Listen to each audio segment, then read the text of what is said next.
Good morning to our listeners here on Long Island. It's a pleasure to welcome you to another episode of Suffolk Matters, where Suffolk County meets Suffolk AME. Our guest this week is Roger Clayman, Executive Director of Long Island Federation of Labor. Roger, welcome back to the show. Thanks, Dan. Thank you for having me. Yeah, absolutely. So just to remind people a little bit about Long Island Federation of Labor, you guys act, I guess, as an umbrella over all these other affiliated trade unions and locals, providing a myriad of services from, retail workers, machine operators, laborers, plumbers. I mean, you're probably better off saying it than I am. We're the big house. Yes. A lot of people and very diverse, a lot of different needs, and that's the challenge, is to represent the concerns of each one of our affiliates and make certain that we're building strong membership throughout the Long Island labor movement. Absolutely. Keeping everybody together. Yeah. For the most part, we're all workers, and the whole purpose of a labor union is to provide protection and benefit to workers. So even those people unrepresented, when I do what I do and you do what you do, we're always trying to build in any way, shape, or form we can protections for working people. And we're all dealing with government in one way or another. Sure. You, for example, are dealing with them probably in the most direct way in terms of collective bargaining in your contractual agreements, as are different unions within the Long Island Federation of Labor. But we're all dependent upon the actions of government somehow to make certain that as taxpayers and as citizens and in our two counties that we're getting a good deal. Yes. And you don't get the good deal without electing the good people, right, who really see things the way you do. Yeah. And I think there's a lot for us to talk about with regards to politics and how that really does affect the community and the everyday, worker. But let's just touch on, I guess, briefly, initially, on government inaction. And because government action is very important, but government inaction can be very disastrous. And you talk about the diversity of the members of AFL-CIO. Within our union, we have diverse job titles as well, 900 plus. But the federal government is, obviously massive and does many, many things. And this shutdown situation, regardless of the politics, quote unquote, whether anyone is, blaming the Democrats or the Republicans, at the end of the day, it still is inaction and has far-reaching implications. And I would never go to the place of saying, one is just equally as wrong as the other. Right. It's simply not the case here. Yeah. We have to ask ourselves, who is Trump actually representing and whose interest does he have at heart? Right. Certainly not the American people, because if you're shutting the government down, and he said he owns it, and he does own it, right. You're shutting it down over a principle that might make him look good with people who share some beliefs with him. Right. But it doesn't accomplish anything for either immigration, for the safety of our borders, no, or for the many, many people that we're just beginning to learn about who are impacted when we shut the government down. Right. We're talking about way beyond just the workforce, and that's bad enough. Right. I mean, I think we've all seen the stories recently about the impact on law enforcement. Right. The FBI, that's disastrous. We're learning about air travel and how dangerous this can be, what we're exposed to. But there are people these are vulnerable people who are dependent upon HUD grants to stay in the housing that they have in their communities. Yes. There are people who are in homes because they've been abused by someone, and they are at risk. Right. There are people who don't have enough to eat, who are on the SNAP grants, food stamp. They're not going to fare well because those grants are going to run out soon. Right. And the people who actually work for the government, we forget they've got to get there somehow, and they're running out of gas money. Yes. So how do we keep it open? And then I think we will look toward the resolution of this. Right. We don't know exactly what that will be, and at this particular time, I think that it will. I think what we'll hit upon is an understanding that the government being open and functioning is primary. That's the responsibility you have when you're elected. Right. The issues related to the border and to immigration in general need to be talked about in that context.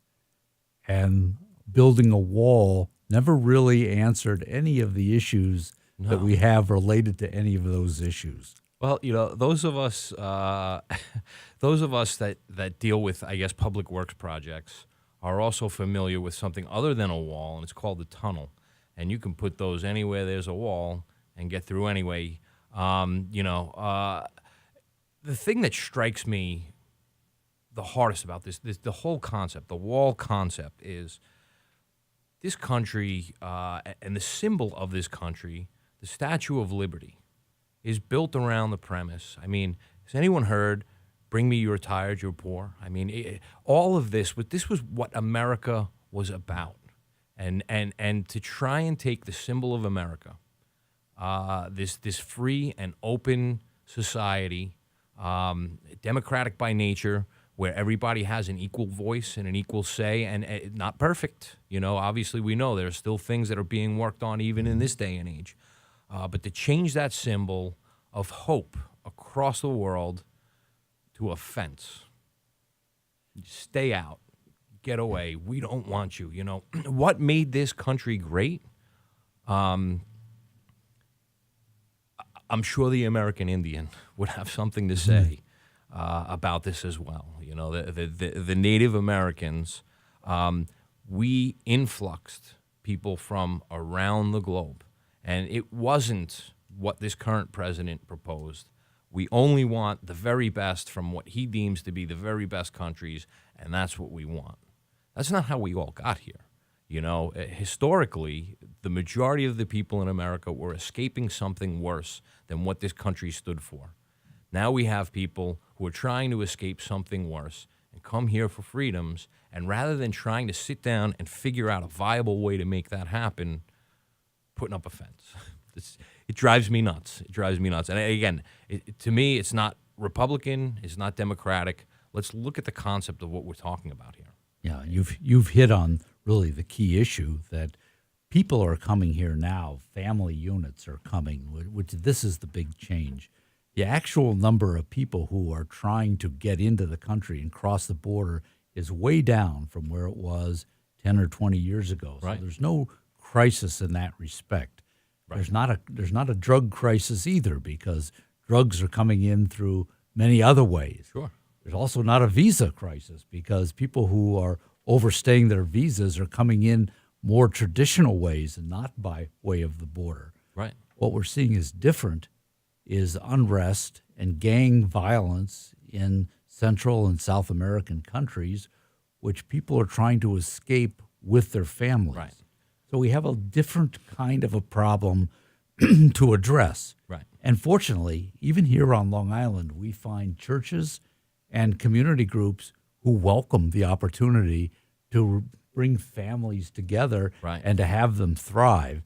And it's just says so much about this administration that we're learning the thousands of children who've been separated from their families without any kind of database or knowledge of how to reunite them.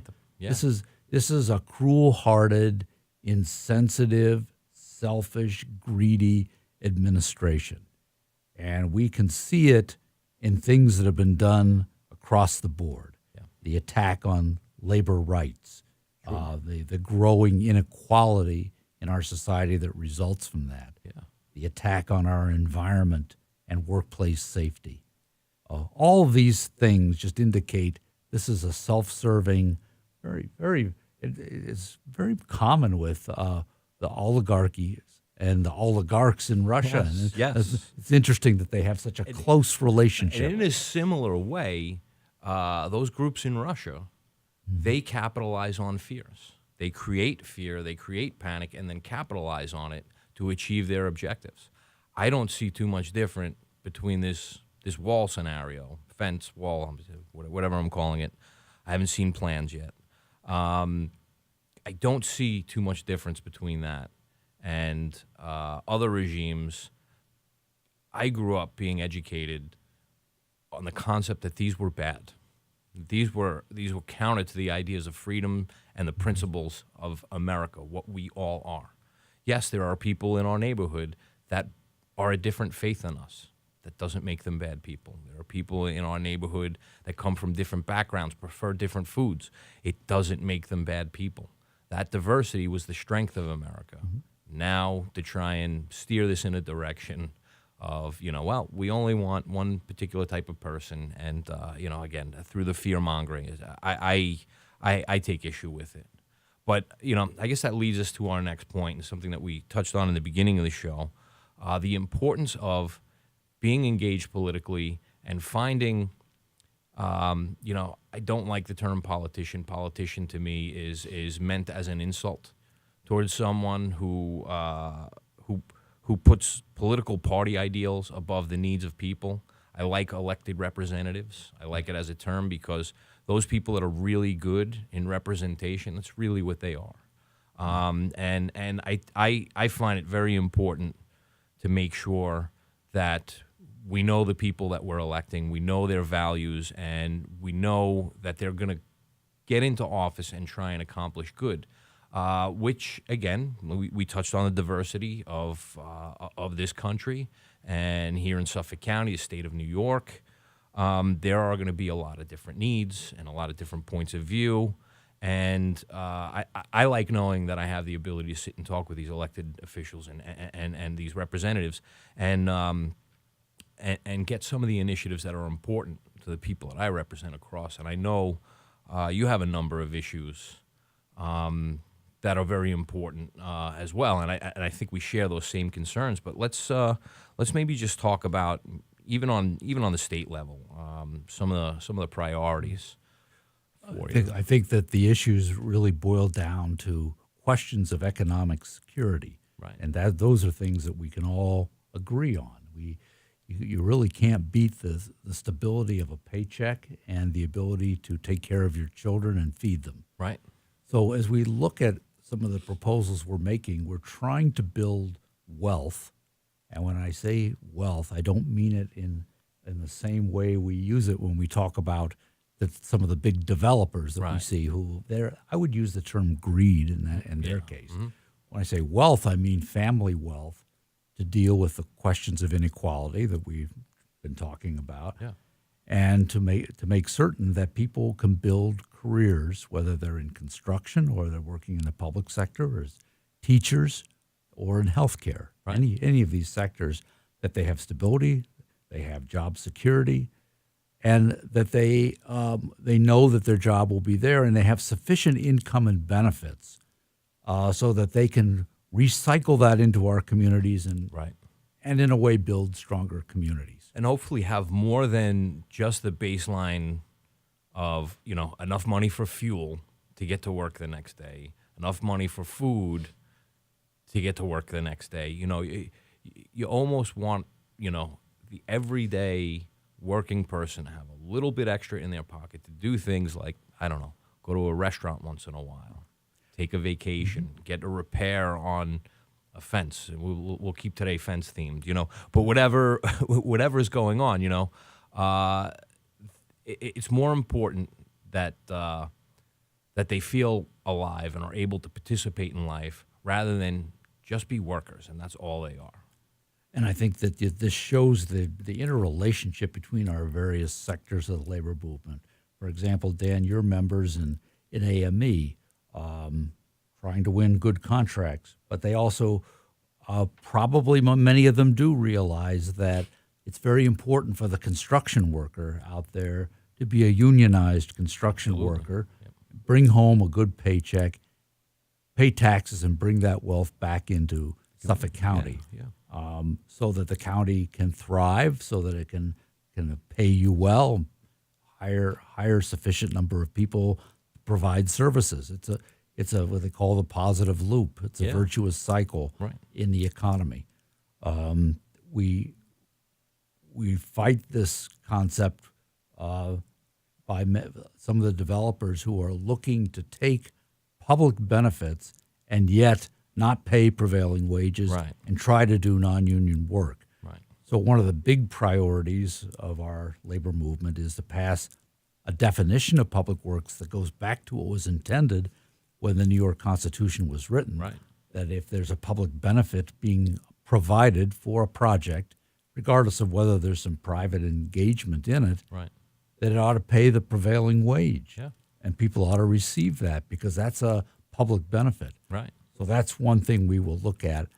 And from our perspective, the Long Island Federation of Labor, we will continue to support our Opportunities Long Island, which will link people outside of the labor movement, particularly in communities that are struggling economically, with the opportunity to move into that sector, get good jobs, and build careers. Unions are the pathway to the middle class. You know, there are a number of people struggling in underpaid positions. You know, I hear too often about companies, you know, moving away from annual raises and now giving raises every 2 years, snaking back holiday days, you know, and it becomes a race to the bottom, and it's all about their profit margin. You know, they want to keep the doors open to whatever business it is they're operating, and they are sure they want it to be profitable for themselves. And if the easiest way to squeeze profits into a business is to take it from the workers, they're going to do it. And that's why labor unions make that path difficult sometimes. And in the same vein, we look at the total life of the union member as well as everyone else in the community and want to make certain that their children are well taken care of and that they're educated. Yes. And one of the key goals will be to rewrite this whole misguided APPR, the performance reviews of teachers, to let the teachers teach and let the kids learn. And let's not decide whether a teacher should stay on their job based on how the kids did on a standardized test. You know, let's come up with homegrown remedies in our own school districts to decide how to evaluate how well the teachers have done. And certainly the tests can play a role in deciding if a child is advancing, but it shouldn't be the only way. In fact, there's a lot of history here that the teachers' unions have developed to make certain that we are getting the best possible kinds of record of how children advance and how teachers are doing. That becomes itself a very big priority. And along those lines, the facilitated child care enrollment needs to be expanded to include Nassau and Suffolk counties. That's a program that allows a subsidy to come to working families, those who are making, you know, under $70,000 to $80,000 a year. We would like to push those numbers up so that they can get this child care subsidy and cap the amount of money they'd have to pay, because there can be nothing really more important to somebody on the job to know that your kids are well taken care of when you're not there. So both of those things touch on a standard. You know, when you talk about the teacher evaluation, the test is a standard. The students are all different, and their home lives are all different, and their ability to focus. You know, if they're in a difficult situation at home, their mind may not be relaxed and maybe eager to point towards homework and maybe a little more in survival mode, let's call it. And when we talk about the facilitated child care, there's a standard number. But the Long Island region has different costs associated with it, so much so that, you know, certain state workers, if they're working upstate, they get a particular rate, and that same exact worker working in Nassau or Suffolk would have a regional adjustment made to their salary because the cost of living upstate and the cost of living in Nassau and Suffolk is different. So that's been an objective of our labor movement here for a very long time, particularly as it relates to the state workforce. One size doesn't fit all. No. The cost of living here is vastly different than it is upstate. Sure. So, in addition to all of that, on the state level, something that's important to me, and I'm sure important to people that you represent as well, is, what happened on the federal level. And I guess, we kind of pull full circle on what can happen when you get a politician instead of an elected representative, and the people that they decide to appoint to various different offices. And the result of some of the things that happened recently on the federal level was the reversal of the Abood ruling from the Supreme Court, and has now become what they call the Janus ruling. And the Janus ruling, I think, at its heart, is designed to slowly or quickly, because I'm aware of private groups that are funding efforts to convince union members to leave union membership, hoping that the members in various unions, especially in the public sector, don't realize the value of being part of a labor organization. And if they can convince, now, private sector money being spent in the tens of millions of dollars to try and convince public sector workers to leave their union. You're in the business of selling paper towels, and it becomes important enough for you to invest tens of millions of dollars to convince government workers to leave unions. I can connect those dots. I know why. Any job protection the union workforce gets sets a standard for the labor market. If they can decimate unions, they can decimate working standards for all people, and drive down what they have to pay, what they have to offer for protections, both safety and investment opportunities in the future. Any of the benefits derived from having a job somewhere. If you can weaken labor unions, you can weaken all working people. But I guess you guys have some things that you're looking at on the state level to try and help strengthen protections here in New York to keep these outside companies from targeting and trying to decimate labor unions.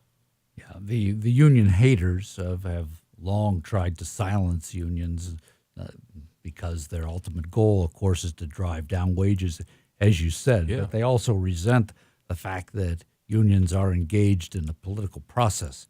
And to the extent that they can weaken them by weakening their membership, that's what they'll do. So this is the reason why they have built industries, and industries can grow up quickly when it comes to taking away workers' rights. Sure. These industries are designed to call workers, invade their homes, knock on their doors, get their personal information, and try to get them to resign from their union.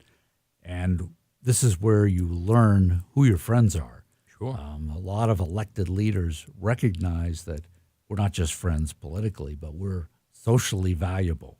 Sure. And they are working on legislation that will protect the personal data that union workers have who work for our cities, towns, counties, state, so that it can't be easily stolen and used in these phone banks or mass mailings or whatever you would have to try to undermine union membership. Sure. Very important piece of loyalty and really clear thinking on the part of people who've been elected. And we have good friends. Yes.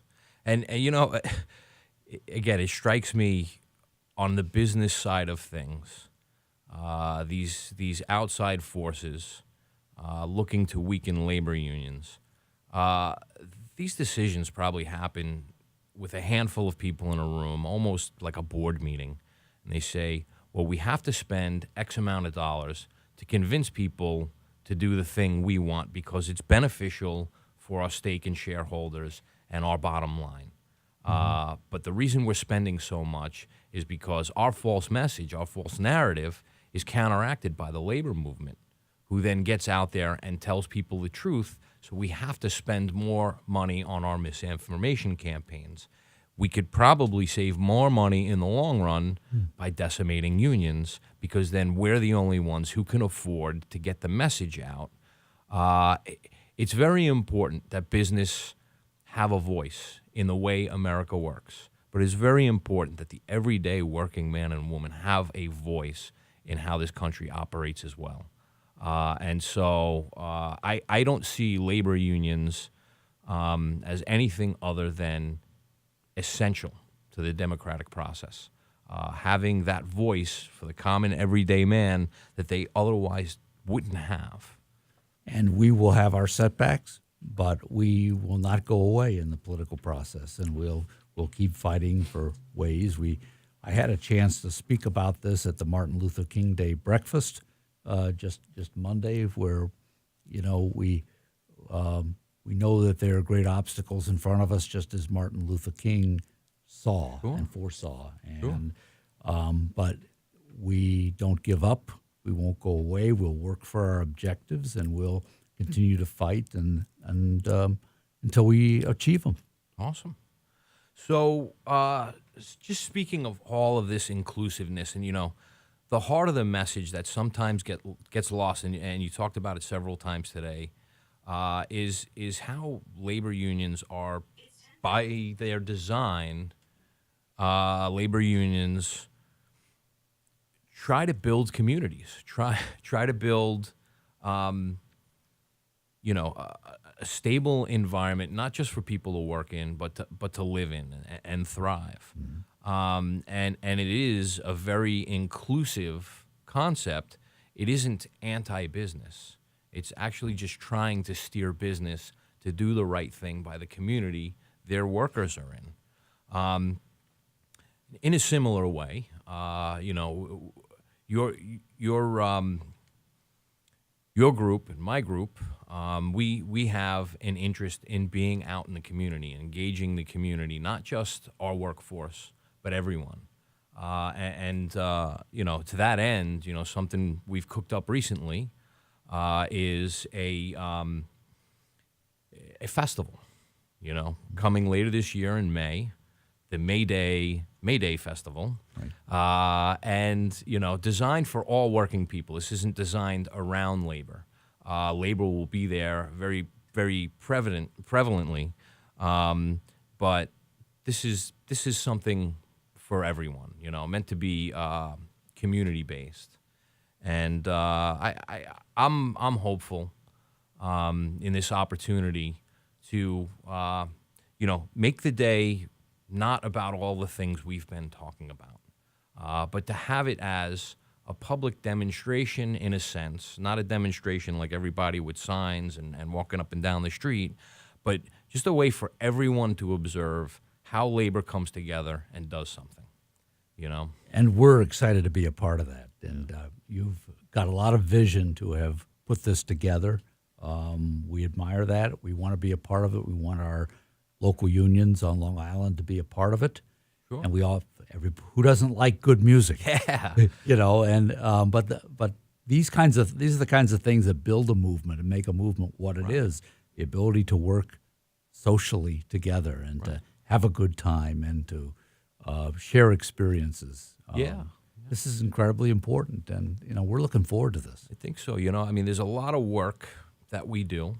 And when I say we, I guess I'm being inclusive of the entire workforce. Everybody, all the time, day in, day out, getting a lot done, moving this country forward in their own little ways, and to be able to just kind of fall back, all hang out as one. And some people might like this band more than that band, and they're still part of the community, and it doesn't make them bad people, just like some people may prefer one, brew of beer over another or wouldn't like any beer at all. Right. It's all okay. And some of us who are a little bit older don't know the band, so we can have a new experience. Yes, all around, I think there's a lot of positives. So, Roger, before we wrap up today, is there just anything else that's on your mind that we'd like to just share with the community? I think that we simply want to say that this has been a very difficult period for us with the inaction of Congress and the president on display for everyone to see, and the impacts of this being widely felt, that we maintain our faith and believe that we can solve problems, but that we stand on principle. Sure. That we're not we can't stand by and cave in to ideas that are essentially divisive. Sure. But we also need to be creative and find ways to make our government operate. And that when you shut the government down, you've taken the ultimate step to undermine America, and we need to call it for what it is. Absolutely. We will continue to work and try to help people. And we urge everybody to try to go to the food banks, donate some food, particularly the Long Island Cares, Absolutely. Island Harvest. Bring food in. People need it now. Absolutely. Roger, thanks again for joining us this week. And to our listeners, thank you as well. And we will see you next week.